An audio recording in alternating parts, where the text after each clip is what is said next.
My name is Claire Dawson. I am 32 years old, and on New Year's Eve I drove 7 hours back to my parents' house in Sacramento. The street was glowing with holiday lights, neighbors laughing, sparklers going off in the cold night air. For a moment, I wanted to believe I was coming home to warmth. But the second I stepped through that old green door, something inside me tightened. The air smelled of cinnamon and pine, the fire crackled, yet I felt like a stranger standing in my own childhood home. Then my eyes landed on the mantel, and everything inside me froze.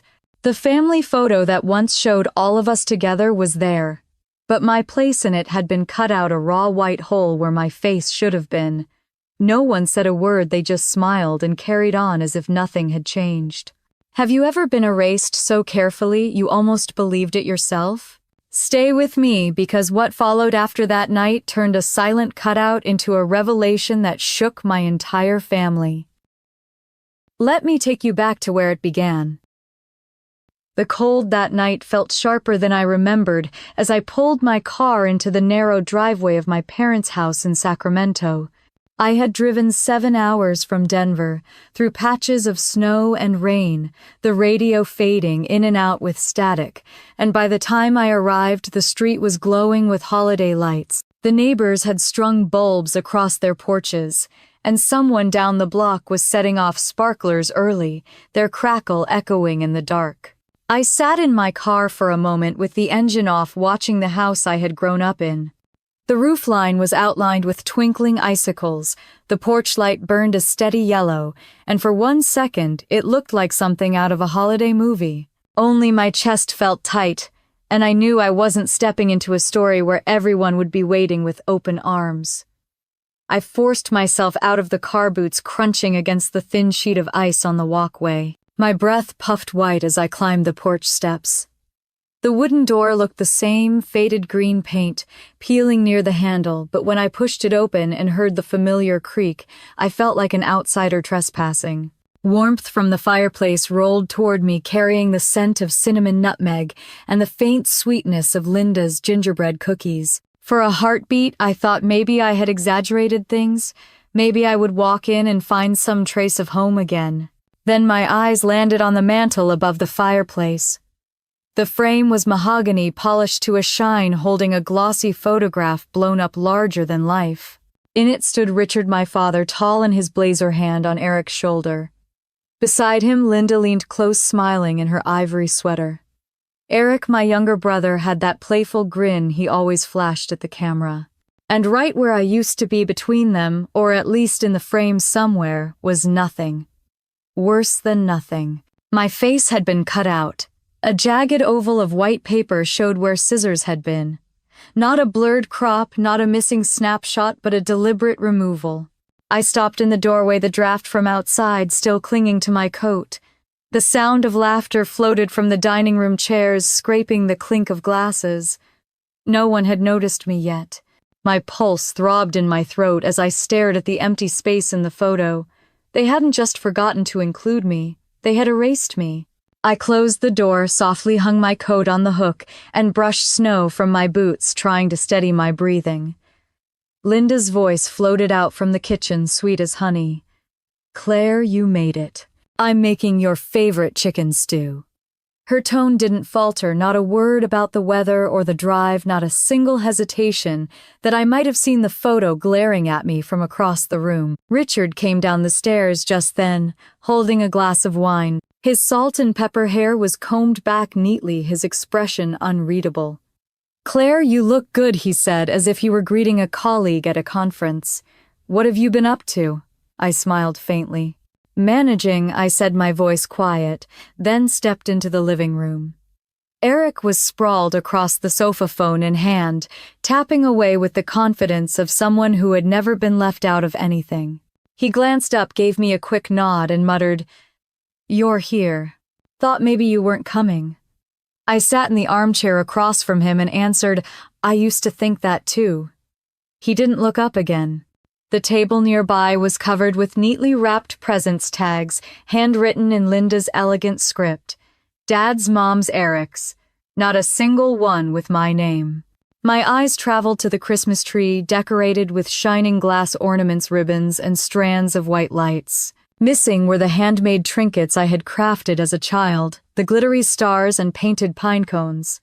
It was as if someone had carefully cleared every trace of me out of the picture. Linda bustled out of the kitchen apron, dusted in flour, her cheeks rosy from the oven heat.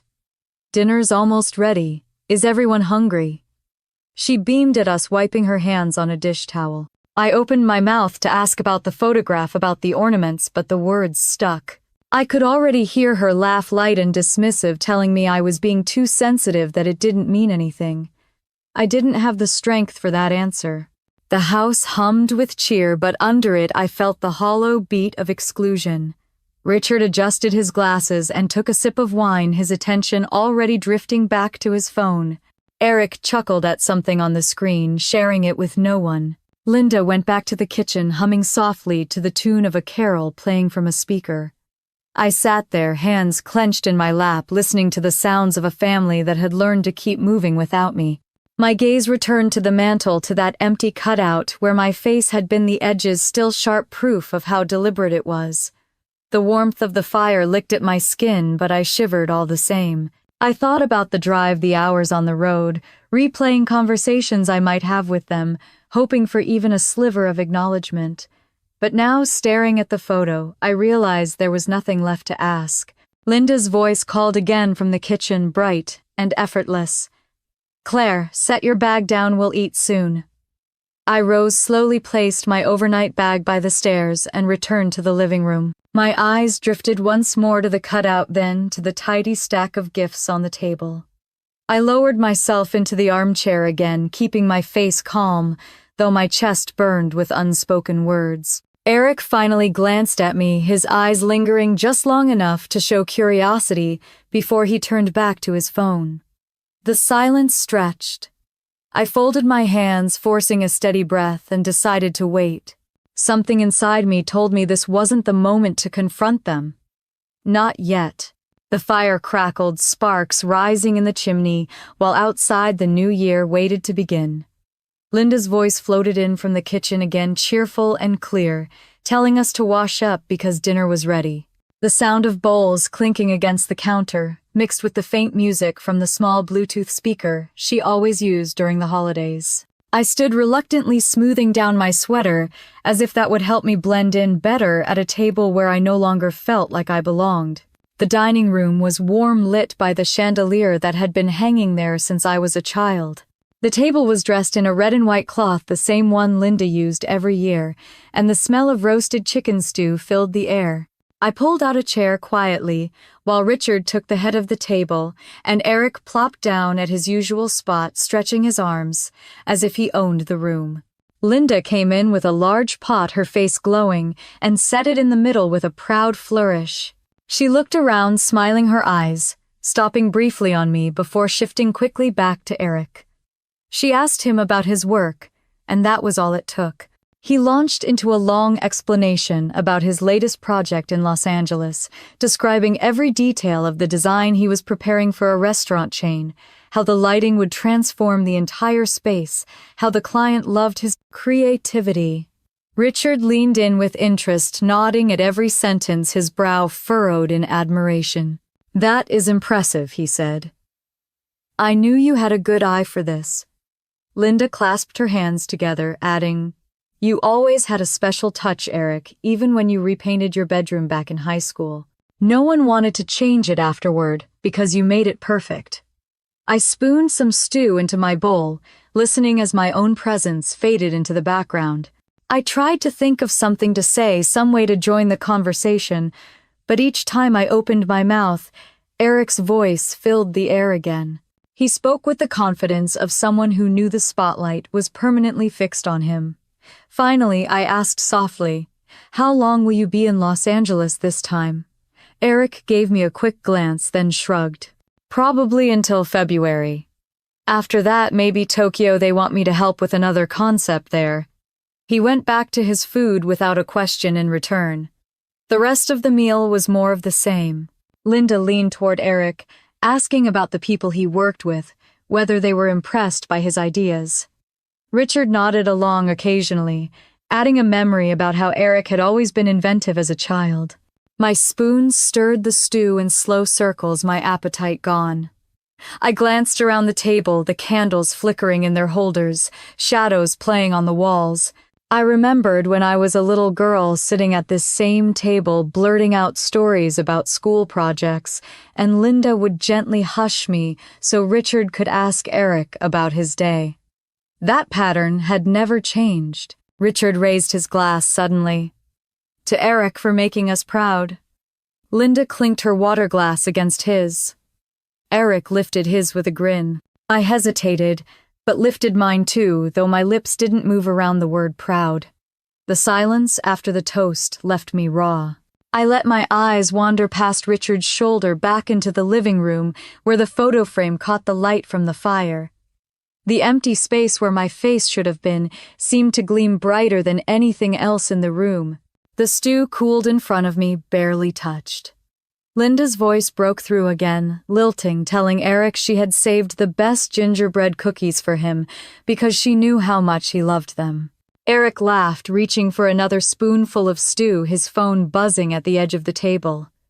I pressed my hands together under the table, forcing them still.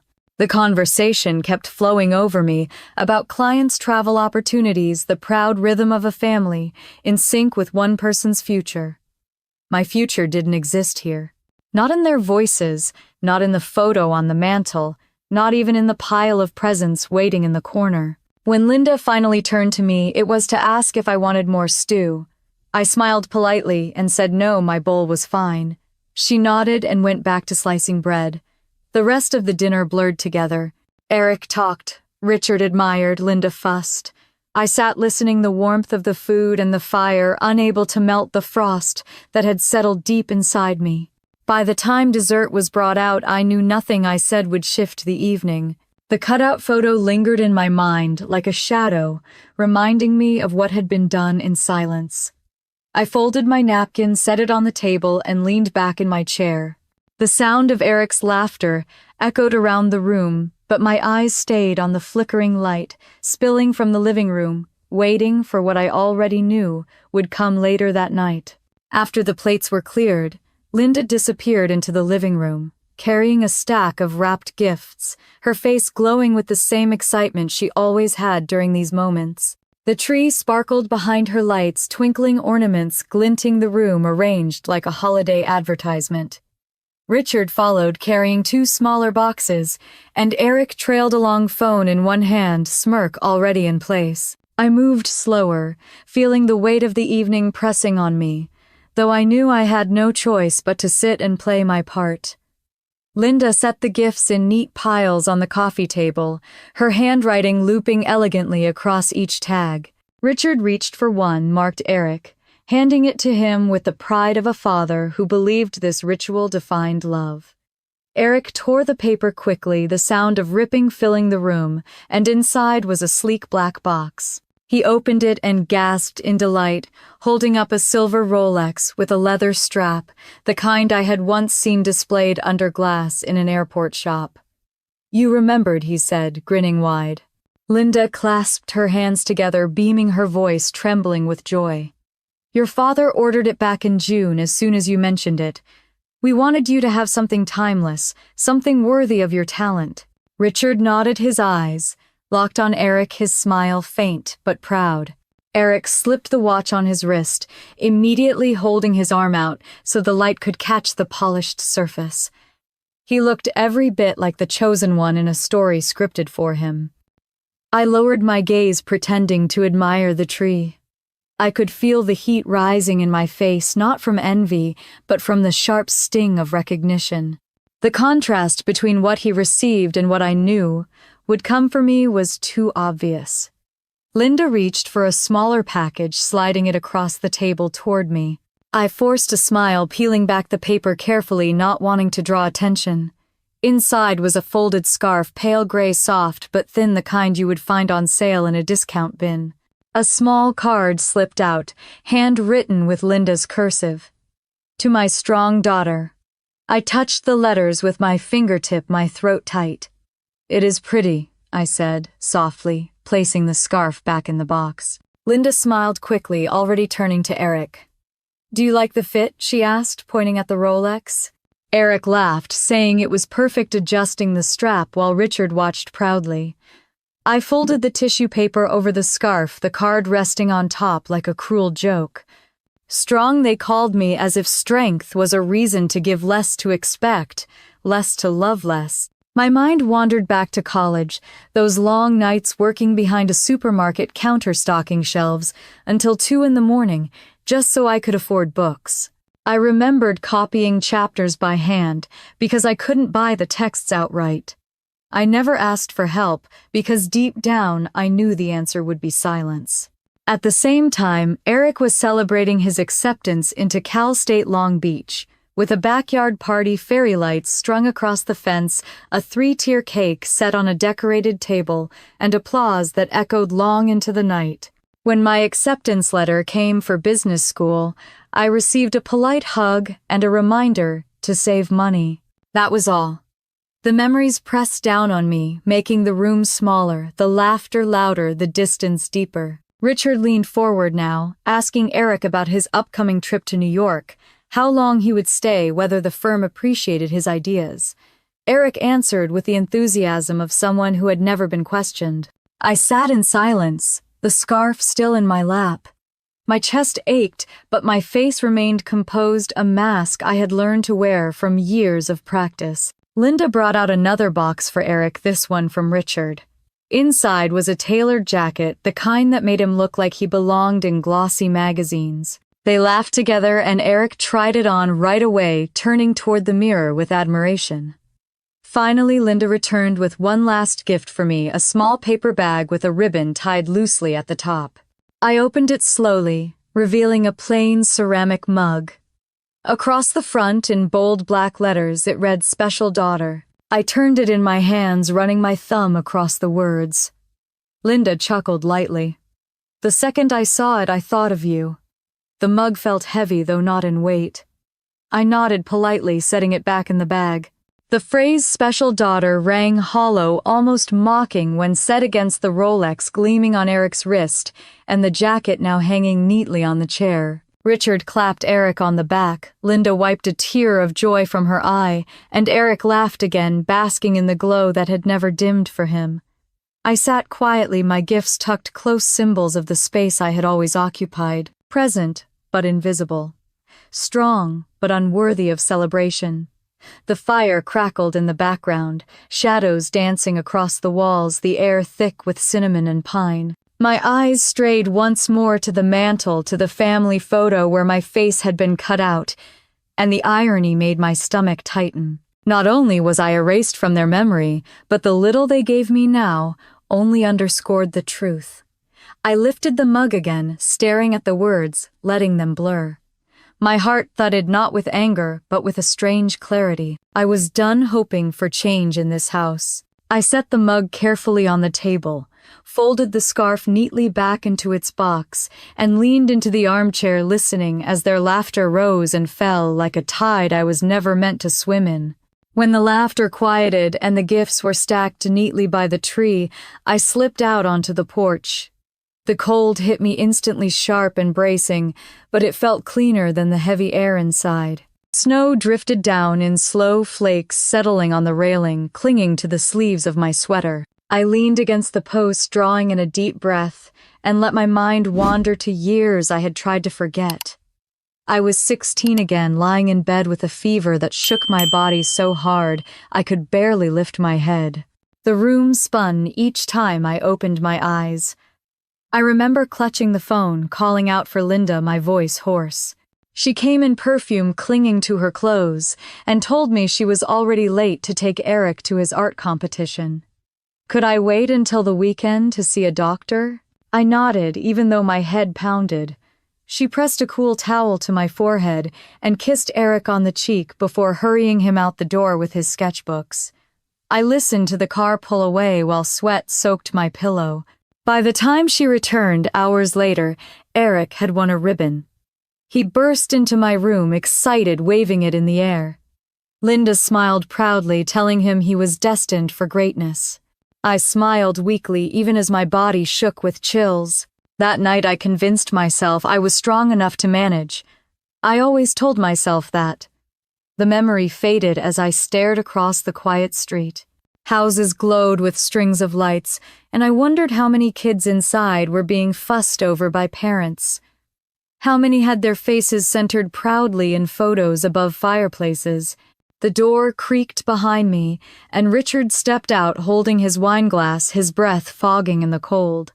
He looked at me briefly, then turned his eyes to the yard. "Cold night," he muttered. I gave a small nod. The silence between us stretched heavy and awkward. I wanted to ask him if he knew how much I had endured alone, if he ever thought about the times I had gone without, while he poured everything into Eric. But his face was blank, his gaze distant.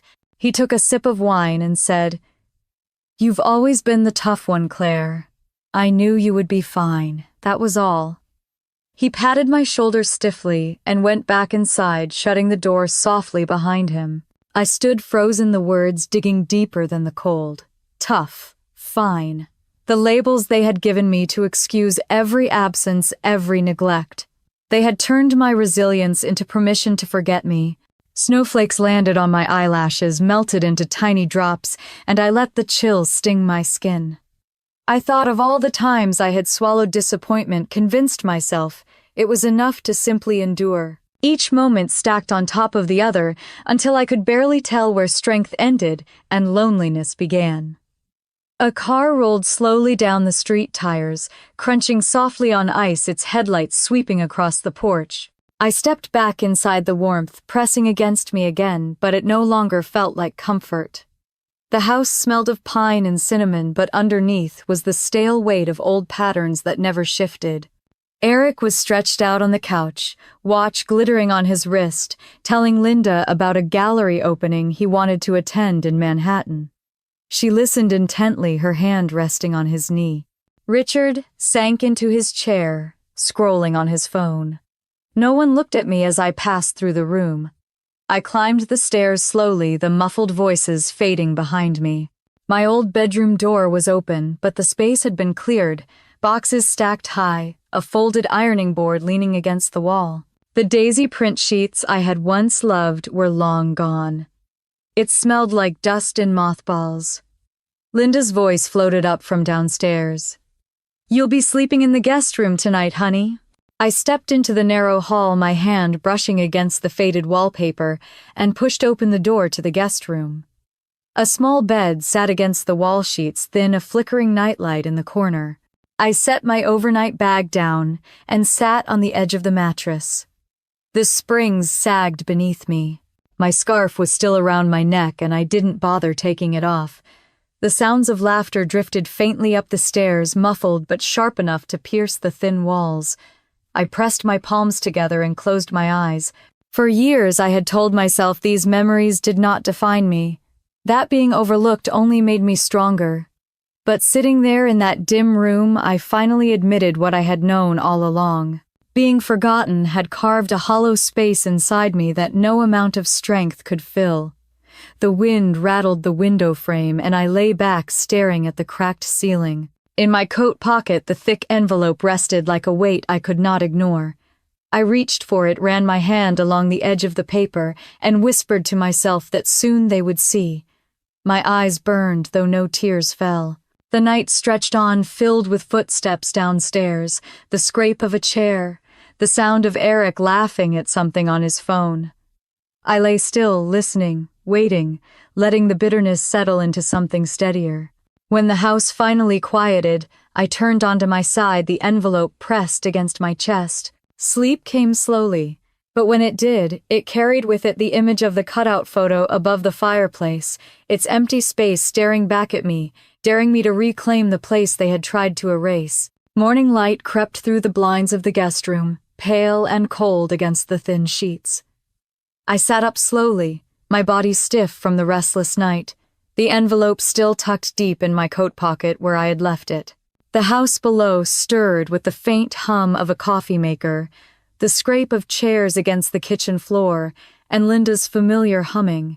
I dressed quickly, slipping on a sweater and jeans, then went downstairs with my steps light, almost hesitant. The kitchen smelled of waffles and scrambled eggs, the same routine Linda had perfected for years. She was at the stove, hair pinned neatly back, her coral lipstick fresh even this early. Richard sat at the table scrolling through his phone, a steaming mug of coffee beside him. Eric lounged in his chair talking about the calls he needed to make, later his voice steady and confident. No one looked up when I entered, and for a moment I stood there invisible in my own home. I poured myself coffee, the bitter scent filling the air, and took a seat at the far end of the table. Linda turned briefly and smiled, asking if I had slept well. I gave a small nod, though my eyes lingered on the living room, where the photograph still hung its hollow space, unchanged, mocking me in daylight. Breakfast passed with more of the same. Eric spoke about his new design project in New York and how the client wanted to fly him out again in February. Linda leaned forward, glowing with pride, and Richard chimed in with his steady nods of approval. I ate quietly, the taste of waffles flat in my mouth, my thoughts elsewhere. When the meal ended, I slipped outside for a moment of fresh air. The neighborhood was still dusted in snow, children dragging sleds down the sidewalk, their laughter echoing across the quiet street. As I stood on the porch, adjusting my scarf, the screen door next door squeaked open, and Alice Green stepped out, her arms full of groceries. She spotted me instantly, her face lighting up with recognition. "Claire Dawson," she said warmly, walking closer. "I have not seen you in years." I smiled, faintly grateful for her familiar voice. "It has been a while," I admitted. She set the bags down on her porch rail and tilted her head, studying me. "You know, your grandfather Henry used to tell me often how proud he was of you. He would say, 'One day Claire will carry this family forward. She has the strength.'"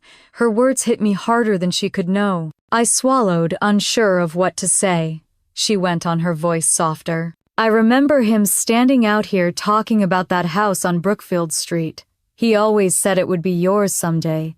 My stomach twisted. Brookfield Street. I hadn't heard that address in years. I nodded, forcing my voice steady. "He really said that." Alice smiled and picked up her bags again. "He was a good man. He wanted to make sure you had something lasting." With that, she shuffled back toward her door, waving once more before disappearing inside. I stood frozen, her words circling in my mind. Brookfield Street. I remembered being told after Henry's funeral in 2016 that there was nothing left but a little money for expenses, that Richard had handled all the paperwork. I never questioned it, never thought to look deeper. Snowflakes began to fall again, brushing against my hair, but I barely felt them. The memory of my grandfather's hand on my shoulder surfaced, his quiet laugh, the way he used to let me sit beside him in his workshop while he sanded wood. He had always made me feel seen, even when no one else did. I walked back inside, my heart pounding in my ears. Linda was wiping down the counter, Richard still buried in his phone, Eric gathering his things for a call. None of them noticed the shift in me, the way my chest burned with suspicion, now the way my hand itched toward the envelope still waiting in my pocket. I excused myself and went upstairs, closing the guest room door behind me. I sat on the edge of the bed, pulled the envelope free, and placed it on my lap. The weight of it felt heavier than ever. Alice's words had unlocked something I had tried to ignore, and now the truth was clawing its way forward. I traced the edge of the envelope with my finger, thinking about all the years I had struggled, all the times I had convinced myself I was fine, while they poured everything into Eric. What if there had been something meant for me all along? What if my grandfather had tried to leave me more than just memories? The night before, the photo with my cutout face had ripped open an old wound, but now Alice's reminder had turned that wound into resolve. I would not let them keep me invisible forever. I lay back on the thin mattress, staring at the ceiling, and let the sounds of the house drift up through the floorboards. The laughter, the conversations, the steady rhythm of life that had always moved without me. My hand rested on the envelope, steady and firm. For the first time in years, I felt something shift inside, not the ache of being left out, not the longing for scraps of attention, but the sharp edge of certainty. Soon they would see what I carried. Soon they would have to face what they had tried so hard to hide. It had been 3 months earlier on a bright September morning when everything began to unravel.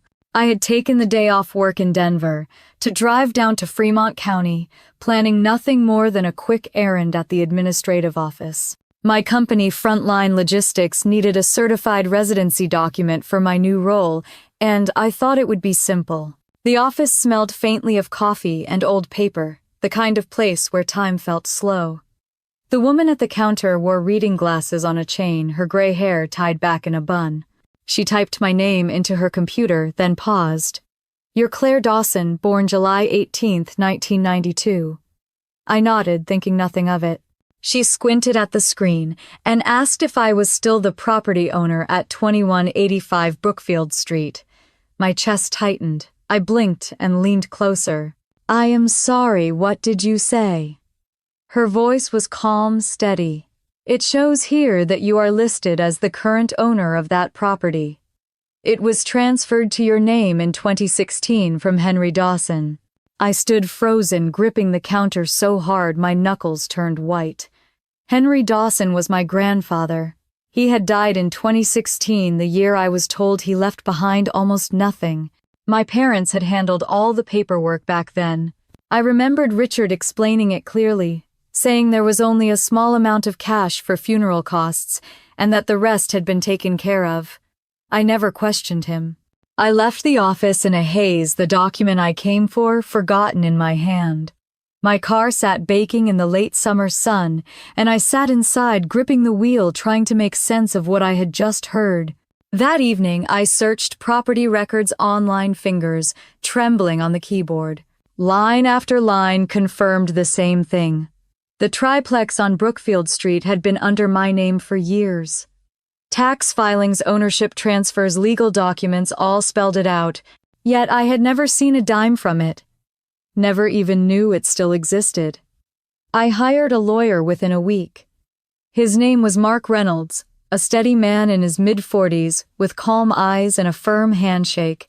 We sat in his office, surrounded by shelves of thick legal books, the blinds half drawn against the afternoon glare. I explained everything, the story tumbling out of me, and he listened carefully, jotting notes.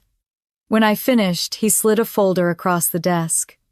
Inside were certified copies of Henry's will. My eyes burned as I read the words written in black ink. I leave full ownership of the property at 2185 Brookfield Street to my granddaughter Claire Dawson. No conditions. No intermediaries. My throat tightened. Mark explained how the will had been filed properly, notarized, witnessed indisputable in court. Yet somehow, after Henry's death, my parents had stepped in, continued collecting rent signing agreements, with tenants pocketing the income as if it belonged to them. They had even raised the rent twice, records showed, making themselves steady money for 7 years. I thought back to my college days, the nights I survived on instant noodles, the weeks I went without proper textbooks, the months I worked 2 jobs just to pay for gas. Meanwhile, they were collecting steady rental checks in my name, funding Eric's tuition, financing vacations to Palm Springs, and maintaining the condo Linda loved, showing off. The rage I expected never came. Instead, I felt a cold clarity settling into my chest, a kind of calm that came when truth could no longer be denied. Mark gathered documents for me, pages thick with evidence stamped and signed. He told me if I wanted to reclaim full control, I had every right. The law was on my side. He also warned me that confronting my parents might not bring the answers I hoped for. It would likely bring denial, excuses, maybe even anger. I nodded, sliding the papers back into the thick envelope he prepared for me. I carried it home like it was an anchor holding me steady. From that day forward, I kept the envelope close. Sometimes in my work bag, sometimes in my coat pocket, always within reach. It became the proof I needed that my life was not built on imagination or sensitivity, but on facts they could not erase. Back in Sacramento now, the envelope sat under my pillow, its presence as constant as the silence between me and my family. Every smile from Linda, every proud glance toward Eric, every word Richard muttered while staring at his phone only added weight to what I carried. I could see it so clearly. The glossy watch on Eric's wrist, the jacket hanging neatly on the chair, the mug in my hands that read Special Daughter.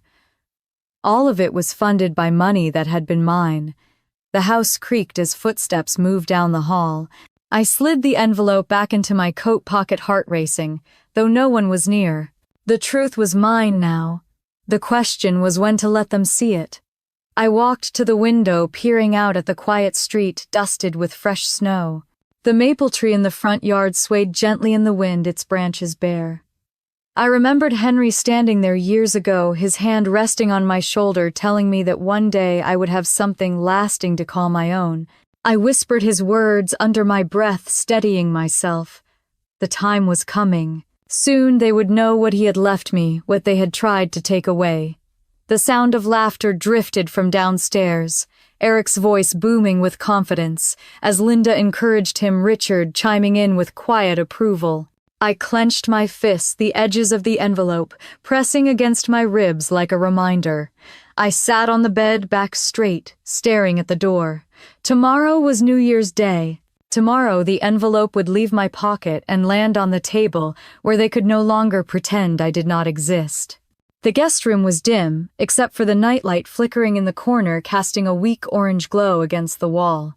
I sat on the edge of the bed, my coat still draped over my shoulders, the envelope tucked securely in the inside pocket. The house had grown quiet, the sounds of my parents moving through the halls fading, until only the low hum of the heater remained. My body felt heavy, but my mind refused to rest. I pulled the envelope out and placed it on my lap. The thick stack of documents inside seemed to pulse with its own weight, each page a reminder that I was not crazy, not imagining things. Henry had seen me, chosen me, trusted me. I traced the edge with my thumb and felt the familiar sting in my chest. Images from the past pressed against my mind. My 25th birthday came rushing back, the one I had spent alone at the cemetery. I remembered setting down a small cake on Henry's grave, lighting a single candle, and sitting there for hours telling him about my job and how I had moved to Denver. The wind had whipped through the trees, scattering leaves across the grass, and not a single person from my family had bothered to join me. When I mentioned it later to Linda, she had smiled and said Eric was also thinking of moving there because Portland's art scene might suit him better. My words had disappeared like smoke. I leaned back against the wall, letting the memory burn and fade. Every year I had tried to believe that their neglect was unintentional, that they simply did not know how to show affection. But the evidence I now carried told me otherwise. This was never about not knowing how. It was about choice. I thought of Mark Reynolds sitting across from me in his office, his steady voice guiding me through the process. He had made me sign papers, each stroke of my pen, sealing a claim I had not known I owned. When I hesitated, he had leaned forward and told me plainly that if I did not act, my parents would continue using me until there was nothing left. His certainty had steadied me then, and now his words returned like armor. I set the envelope on the nightstand, staring at it under the weak light. The urge to storm downstairs, slam it on the table, and watch their faces crumple was strong, but I forced myself to wait. Timing mattered. Tomorrow morning, when the house was bright, when they gathered to smile and exchange gifts, when the photo on the mantel glowed in the daylight, that would be the moment. I slipped the envelope back into my coat and slid beneath the covers. The sheets smelled faintly of cedar, not unpleasant, but unfamiliar. My old room would have smelled like lavender from the sachets Henry used to buy me. I closed my eyes and listened to the creaks of the house settling, the faint whistle of the wind against the windows. Sleep came in fragments. At times I drifted into shallow dreams of being small again, sitting in Henry's workshop, the scent of sawdust filling the air as he sanded a piece of wood smooth. He would hand me scraps to carve clumsy shapes and laugh when I showed him my crooked stars. Then the dream would twist, and the scraps would turn into pieces of paper with my name written across them, slipping out of my hands into Richard's and Linda's. I would wake with my heart pounding, sweat dampening my collar, Sometime after midnight, the stairs creaked and I heard soft footsteps crossing the hall. I held my breath, waiting. The steps paused outside my door, then moved toward the kitchen. A cabinet door opened, then closed, and water ran from the tap. I lay still until the silence returned my muscles tight, as if even the house itself had grown restless with secrets. When dawn finally broke the pale light seeping through the blinds, I pushed the covers aside and sat up with a clarity I had not felt in years. Today was New Year's Day. Today I would stop pretending. I dressed slowly, pulling on dark jeans and a navy sweater, the envelope once again secure in my pocket. Standing by the window, I watched the snow outside sparkle under the morning sunday. The neighborhood looked untouched, as if the world had been reset overnight, but inside me nothing felt new. What mattered was that soon they would see what I had carried all along. I reached for my scarf, wrapped it snugly around my neck, and whispered into the empty room. No more silence. Then I opened the door and stepped into the hallway, the envelope pressing firmly against my side like a vow I would no longer break. The smell of bacon and cinnamon rolls drifted up the stairs, pulling me fully awake. I stepped into the hallway, the wooden floor cool under my socks, and made my way down toward the kitchen. Voices carried from the dining room, light and cheerful, as if nothing in the world was wrong. Richard sat at the head of the table with his phone still in hand, scrolling as usual. Linda bustled around, setting plates of eggs and waffles in front of everyone, her apron dusted with flour. Eric leaned back in his chair, telling them about a project that would send him to New York in February, his tone steady, confident, almost rehearsed. I slid into an empty seat across from him, pouring myself coffee without being asked. The steam curled up from the cup, warming my face, though my chest felt cold. Linda greeted me with her bright smile. "Morning, sweetheart. Sleep well." The living room was in clear view from where I sat, the mantel shining with its polished frame, the photo glaring back at me with its hollow space where my face had once been. The sight steeled me. I sipped my coffee and let the warmth settle in my hands before setting the cup down.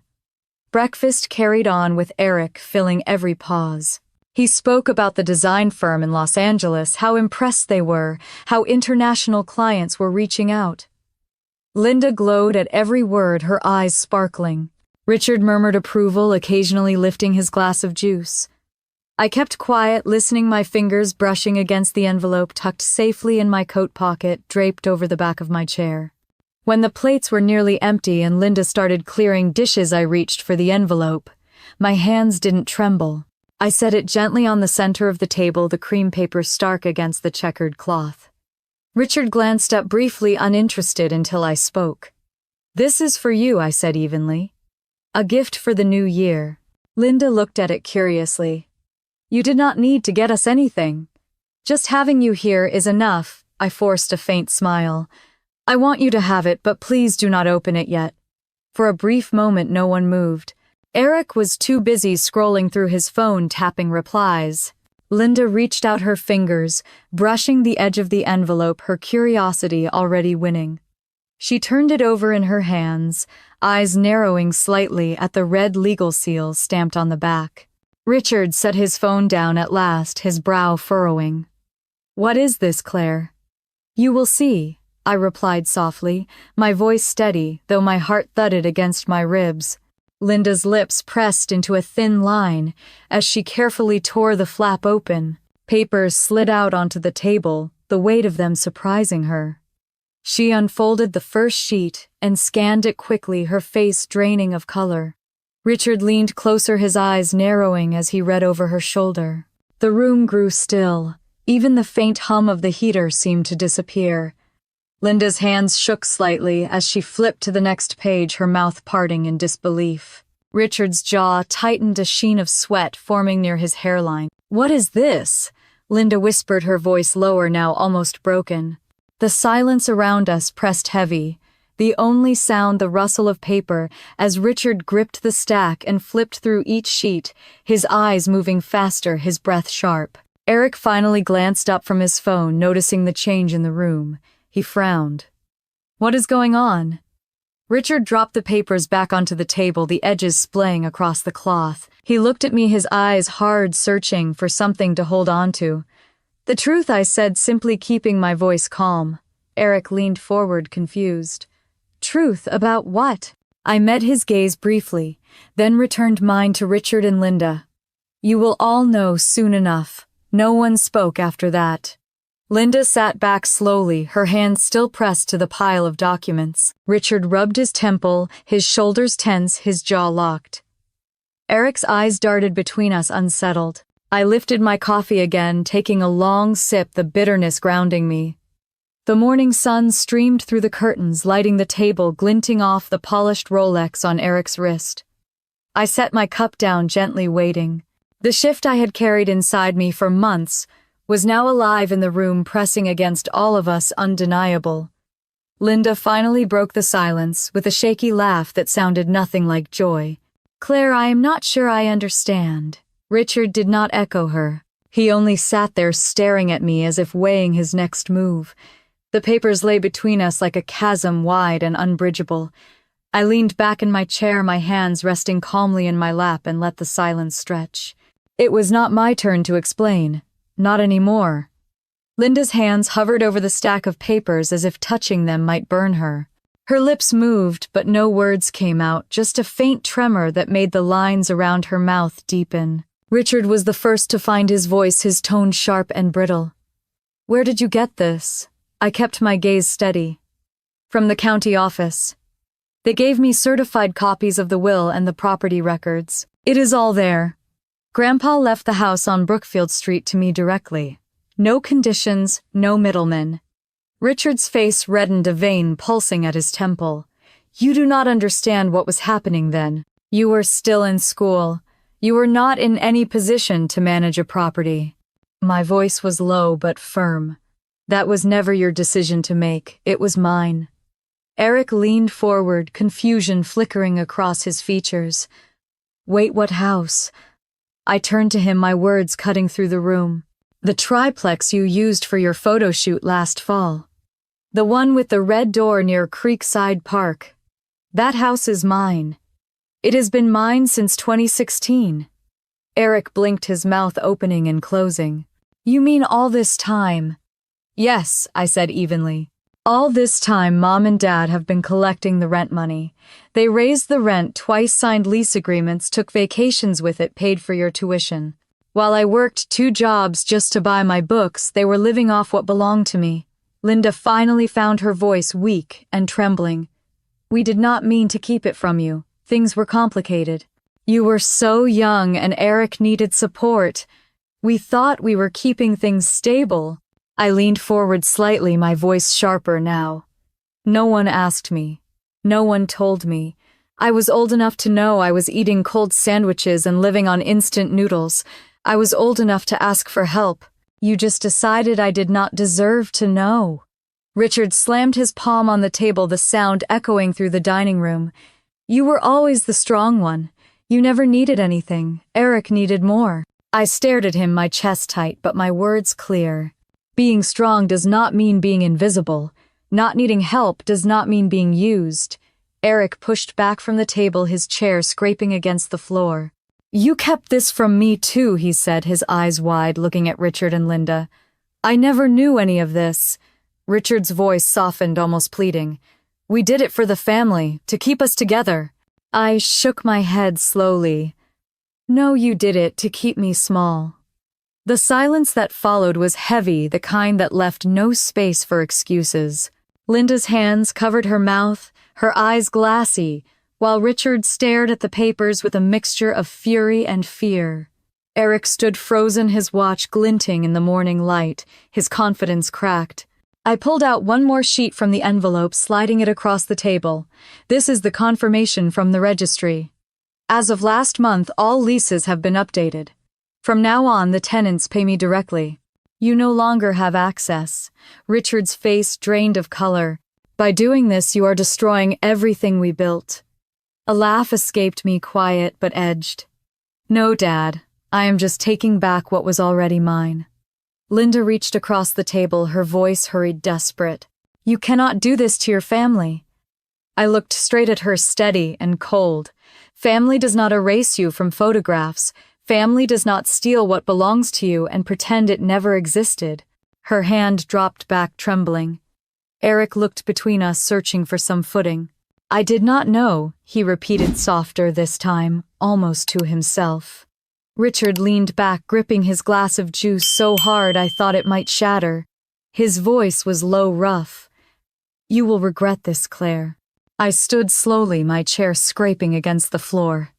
No, I said. The only thing I regret is letting it go on this long.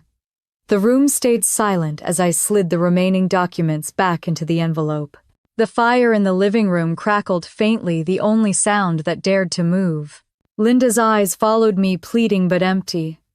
Richard stared at the table as if the papers might vanish if he glared hard enough. Eric shifted on his feet, lost. I tucked the envelope back into my coat and let the weight of it press against my side.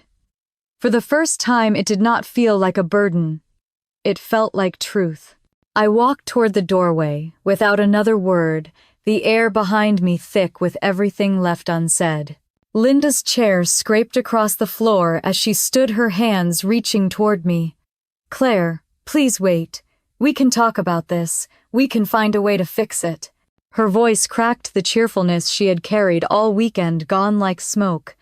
Richard pushed his glass aside and rose slowly, his shoulders squared as if bracing for battle. You are making a mistake. You think cutting us out will make you happy, but you are destroying this family. I turned to face him, my coat already in my hands. This family destroyed itself the day you decided I did not count. His jaw tightened. You have no idea what we sacrificed to keep things going. I almost laughed. Sacrifice. While I borrowed money for textbooks and worked overnight shifts, you collected rent checks in my name. You took vacations.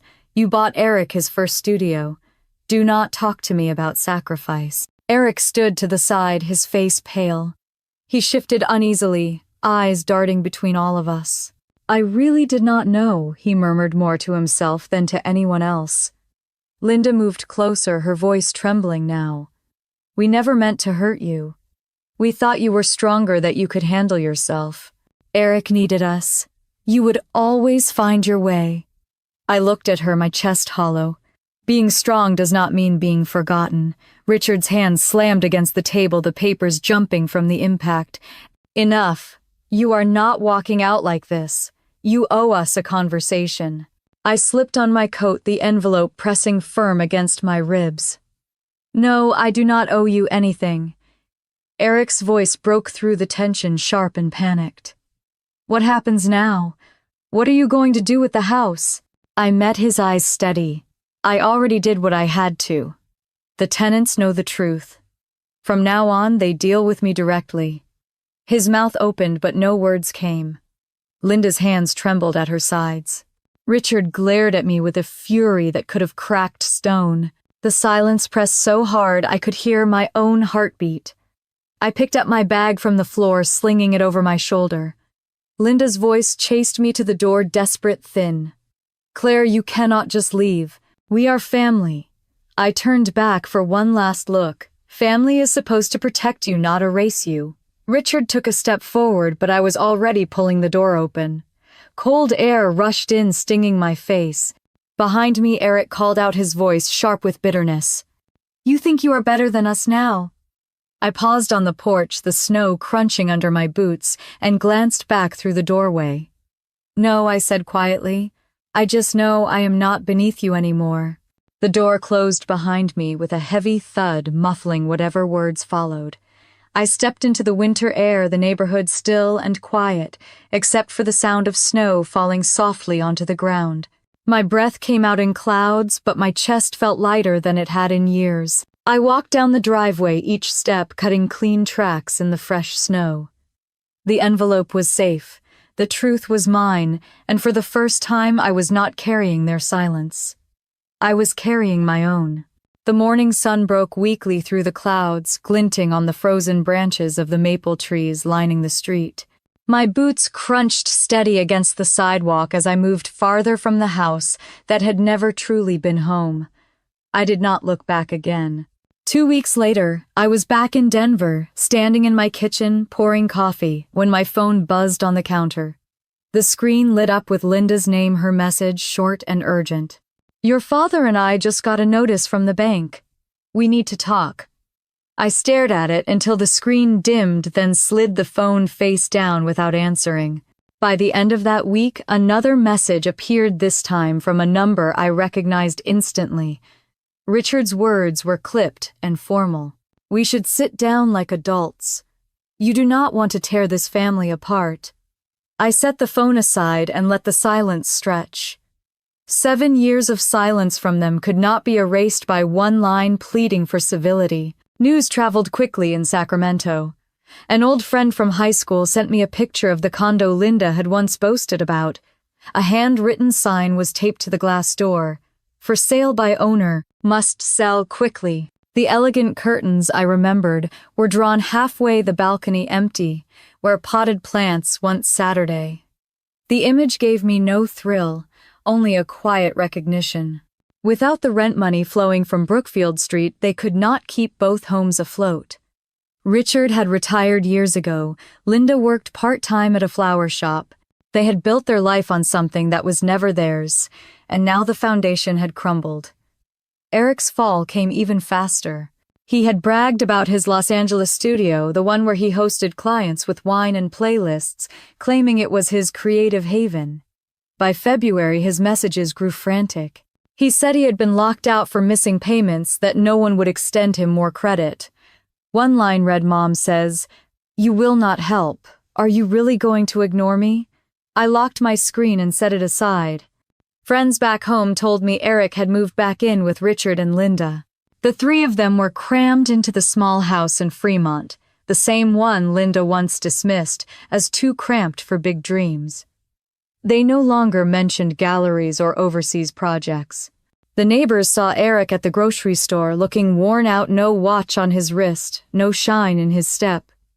Meanwhile, I was learning what it meant to breathe without weight pressing on me. I moved into the second floor of the Brookfield house, the room Henry had once used as a study. The window overlooked the park, and in the mornings I listened to sparrows while the light spilled across the curtains. The tenants downstairs greeted me warmly. One afternoon, Brian from the ground floor knocked on my door with tears in his eyes after I announced a 10% rent reduction. He hugged me so tightly I could barely breathe, whispering that I was the first landlord who treated them like people.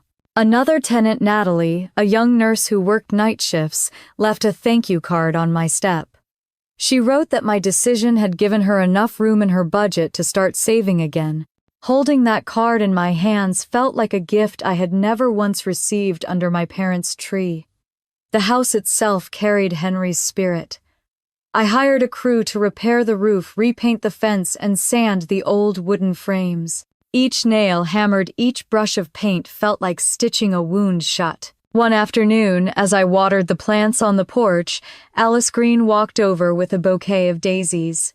She smiled gently and said, "Your grandfather would be proud. You brought this place back to life." I held the flowers close, my throat tightening. Not everyone knew the full story, but that did not matter. She had seen enough. While my life quieted, theirs unraveled in small humiliations. A neighbor told me Richard had been seen at the bank arguing with a teller, his voice raised, his hands shaking. Linda had stopped by the flower shop less often, her smile brittle, her hair unkempt. Eric posted nothing on social media anymore. The last picture before silence was of him standing in front of a mural, smiling, the Rolex catching the light. Weeks later, people whispered he had sold it. I did not gloat.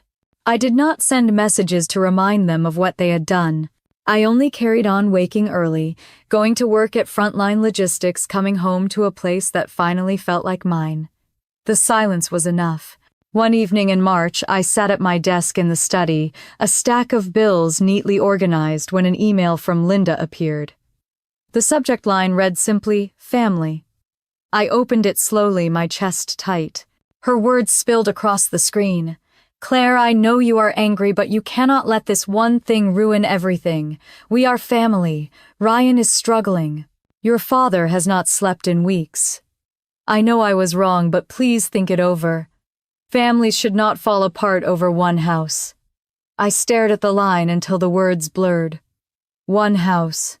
I thought of every night I lay in a freezing dorm room with no blanket thick enough. I thought of the times I had to choose between gas and food, the times I worked double shifts and still came up short. I thought of the years they cashed rent checks in my name while telling me to be grateful for a mug that said special daughter. One house, she wrote, as if it were small, as if it were not the proof of everything they had stolen. I closed the email without replying. The silence felt louder than any words I could have sent. The house around me was quiet, the tenants settling in for the night, the streetlights casting soft pools of light across the snow. I sat back in the navy armchair I had bought to replace Henry's old one, the keys to the house resting on the table beside me. The thought came slowly but firmly. They could live with their choices. I was finally living with mine. Spring came early that year, the snow melting into soft patches of grass by the first week of April. The maple tree in the front yard of Brookfield Street was already budding its small green leaves reaching toward the Sunday. I spent Saturdays outside with a shovel in hand clearing out the garden bed Henry once tended. My hands ached, dirt clung under my nails, but the work steadied me. Every time I pressed the soil flat, I felt closer to the life I had chosen. Inside, the tenants carried on with their routines. Brian waved each morning as he headed to the construction site. Natalie left notes when she worked late shifts at the hospital, her handwriting small but careful. Even the elderly couple on the third floor brought down a plate of cookies now and then. These small exchanges filled the silence in a way my family never had. They reminded me that connection was possible without conditions, without shadows of comparison. One Saturday, I asked my friend Elise to bring her camera. She stood across the street and laughed as I posed awkwardly in front of the house. I wore an old khaki coat, my hair pulled back loosely, a ring of keys hanging from my hand. The freshly painted mahogany door framed me, the white fence bright behind it. Elise snapped a few pictures, and I chose one that felt the most like me. Later that week, I had it printed and placed in a dark wood frame. I hung it in the hallway outside my room, right where the light caught it each morning. For once I was in the photo and no one could cut me out. The days slipped into a rhythm I had never known before. I went to work at Frontline. Logistics came home in the evenings, sometimes cooked simple meals or sat in Henry's old reading nook with tea and a book. On Sundays, I walked the dog I had recently adopted, a gentle brown mutt from the shelter, through the park across the street. Life was not dramatic, not filled with applause or gifts, but it was mine. That was enough. One afternoon, while watering plants on the porch, I received a small envelope with no return address. The handwriting was unmistakable. Inside was a faded photograph of me and Henry standing at the wooden table in the backyard. I must have been 12. His hand rested on my shoulder, both of us smiling as the sun fell across us. Below it, in Linda's careful script, were just a few words. We did not know how to hold on to you. I hope you hold on to yourself. I folded the card and placed it in the desk drawer next to the old letter Henry had written when I graduated high school. I did not cry, and I did not feel bitterness.